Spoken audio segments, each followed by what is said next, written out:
মমতা ব্যানার্জির সঙ্গে পাঙ্গা নিও না, মমতা বন্দ্যোপাধ্যায়ের সঙ্গে পাঙ্গা নিও না, পাঙ্গা নিলে উনি চাঙ্গা হয়ে যান। আর তোমরা যারা আছো না, এই দিলীপ ঘোষ, সুকান্ত মজুমদার, শ্রমিক ভট্টাচার্য, শুভেন্দু অধিকারী, তাদেরকে বলবো আপনারা সব ছোট ছোট প্লেয়ার, আর মমতা ব্যানার্জি হচ্ছে কোচ। প্লেয়ারদের সাথে কোচের কোনো তুলনা হয় না, তাই তো? আপনারা যে স্কুলের পাঠক, আপনারা যে স্কুলের স্টুডেন্ট, মমতা ব্যানার্জি সেই রাজনৈতিক স্কুলের হেডমিস্ট্রেস, মাথায় রাখবেন।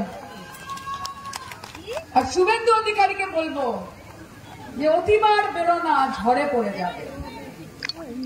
নিজেকে অনেক বড় ভাবছেন, বিশাল বৃক্ষ মহিরুহ, তাদেরকে বলি যে আপনি খুব ছোট, আপনি একটি ফল। মমতা বন্দ্যোপাধ্যায় হচ্ছে গাছ, আর ফল যতই চেষ্টা করুক কখনো গাছের থেকে বড় হতে পারে না।